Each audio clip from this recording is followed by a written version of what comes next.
Hey, what's up, you guys? It's Matt back again. I am in the shirt for my profile picture. This is my favorite shirt, like of all time. I love it so much. Actually, I'm gonna tell you. I'm gonna tell you a quick story. So I used to live in Spain, in Barcelona. So I was there, and I just had the worst day ever. My phone got stolen. I spent the whole day trying to get it back from some really sketchy people. I was feeling really sick the whole time. I got threatened, and and and as revenge, I projectile vomited all over their front door and then ran away. Um, but it was just a really bad day. Things kept happening, making it worse. And then my shirt ripped, like right here. It was a massive tear. And that was the last straw. I just started sobbing my eyes out as I walked home through Plaza Catalunya. And people were staring at me, and I was just bawling. Honestly, maybe not the best story I've ever told, but thinking back, it's like kind of funny. To me, anyway. Anyway, speaking of Spain, today I am here to review the entire Cemetery of Forgotten book series by Carlos Ruiz Zafón. So, the author, Carlos Ruiz Zafón, he just died recently, I think maybe like 3 or 4 weeks ago. And because of that, I decided to reread The Shadow of the Wind, which is the first book, and then I reread Labyrinth of Spirits, which is the fourth book. And I just love this series so much. I got my grandmother to read it, and she really, really enjoyed it. She just finished it the other day. But this series, it's kind of difficult to explain a bit. It takes place in Barcelona in the 1950s-ish range. That's when like the main story takes place, but we also get a lot of flashbacks from different characters going back like years and years and years. But this story is about a boy named Daniel, and his mother dies when he's, I think, like 10 years old. And he wakes up from a nightmare and realizes he can't remember his mother's face. And so his dad takes him and shows him a secret. So they walk down to Calle Santa Ana, and then they go into this building that has its own like kind of keeper guardian guy. And they walk in, and there is a massive, massive, massive library almost of books that have been forgotten, books that have been like historically burnt, things that you just like can't really find, any kind of obscure book.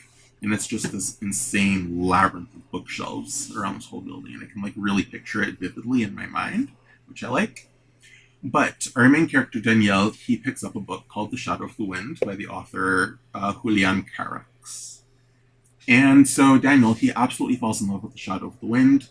He is obsessed with the author, and he tries to find more works by Julian Carax, only to learn that someone has been systematically gathering up Julian's books and burning them so that there are no copies left. Someone is like breaking into the libraries, bookshops, people's private homes, and stealing any Carax book to then be burnt. And so Daniel spends the first book trying to kind of unravel and figure out the story of Julian Carax. And it's just a very, very atmospheric feeling book. The way that he writes it honestly feels quite a bit like Guy Gavriel Kay, in that it's like beautifully poignant. It's bittersweet. It makes you feel wistful and like you might shed a tear. He definitely has a Guy Gavriel Kay vibe, except it's not fantasy. So something that I love about the book so much is I think that even if you hadn't lived in Barcelona for a couple of years, I think that you would still kind of get a very good sense of the feeling of the city, if you know what I mean. Like the way that it's described and just how atmospheric it is, it really lends itself to creating a vivid, vivid place in your mind that the characters of the story populate. And so Daniel basically spends the whole story trying to figure out what happened to Julian Carax. And so he goes and interviews certain people who knew Julian in the past. And he is just trying to unravel this mystery. And the way that I would describe this book is kind of like a historical romance tragedy type book. A historical tragic romance book. It can be very, very sad in some places. Some very awful things happen to certain people, but it is a great story, and I highly recommend you pick it up. I would start with The Shadow of the Wind. However, the books they're more like companion books than a series. So you could honestly read them in any order if you wanted to. What I did actually is I read book one, then I read book four, and then I read two and three. So that's the order that I chose. So then book two is The Angel's Game, and this follows an author named David Martin, and he basically meets this very ominous and shadowy figure who hires him to write a book that is almost like a manifesto or like an occult Bible of a new religion, essentially. It's a very, very strange request, but he spends his days writing that while progressively getting like sicker and sicker and more twisted. Some bad things are happening to him. And that's kind of the premise for book two. Then book three is The Prisoner of Heaven. And this one I really, really quite liked because it's about Fermin. So in Shadow of the Wind, Daniel, who is between like 10 and I think 18 throughout the first book, I think that's kind of his age range. Um, Julian, he gets kicked out of a certain place, and sitting on the street, homeless, is this man named Fermin Romero de Torres. And Daniel decides to take him home and get him cleaned up and whatnot. And he just honestly becomes a member of the family. Danielle and his dad really, really like Fermin. They get him new clothes, they burn his old ones, and they give him a job working at the bookstore that the Simpere family owns. Book three tells the story of how Fermin kind of became what he was. So this one takes place a bit in the past. It takes place during the Civil War in Spain. I believe that Spain was able to stay out of both world wars, if I remember correctly. But that's because they were fighting their own war internally within the country. But yeah, so this story tells of Fermin and all of the other people who were sent to Montjuic, which is this kind of hill mountain thing in Barcelona down by the water, and there is a prison there. And it is a very ghastly prison. I've been inside it. So we kind of learn how Fermin ended up where he was. He also talks about the people that he has met in prison, one of them being David Martin. David, from The Angel's Game, he was brought to Montjuic prison and he was kept in a tower to write for this minister named Valls. So we see Fermin escape Montjuic prison, and then we see him kind of return to Barcelona. We just kind of see how he became what he was and how he met Daniel. And it was just a really, really nice story. I quite liked book three. Book two wasn't my favorite, but it was still a good book. And finally, the last book is Labyrinth of the Spirits. Labyrinth of the Spirits follows a woman named Alicia Gris, and she, as a child during the war, was rescued actually by Fermin.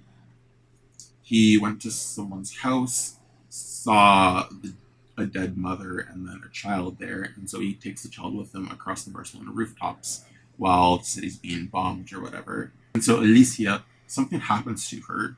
She gets a very, very awful, like grievous injury to her hip, and she ends up falling through the skylight down into the cemetery of forgotten books. Now she's all grown up, she lives in Madrid, and she basically works with a kind of like spy network almost within the Spanish government. They don't have any name or anything like that, but they just help out the police and help out other things.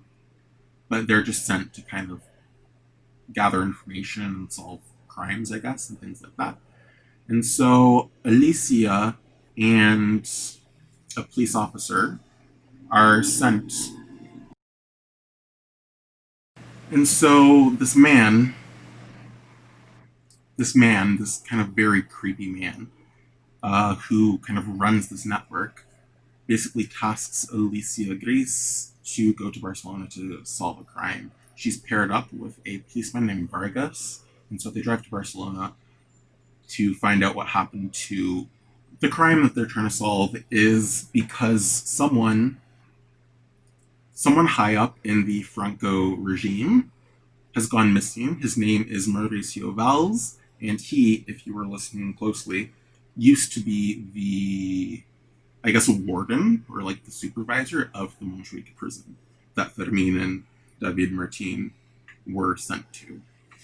And so Mauricio Valls has gone missing, and Alicia is tasked with tracking him down. So she and Vargas go to Barcelona, and they basically have to kind of solve this case. So while doing that, Alicia actually comes across Danielle and Fermin, and they talk and kind of start working together in order to figure some things out.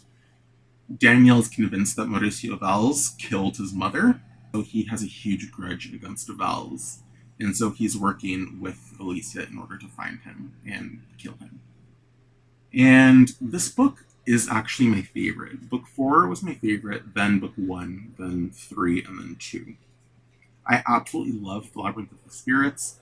I really like the character Alicia. She was very, like, cold, almost. Like, she was cold and austere and dark. And that is because the wound that she suffered to her hip, it causes her excruciating pain.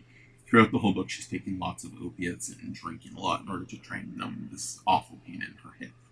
And that pain has become a part of who she is, and it makes her a very, very dark soul. Someone of the night is how it's put in the book. And I don't know, I just really, really liked her. I identified with her, of course, because of the pain. And I just liked the way she acted. Another reason that book 4 is my favorite is because we saw this character, Alicia, who I love,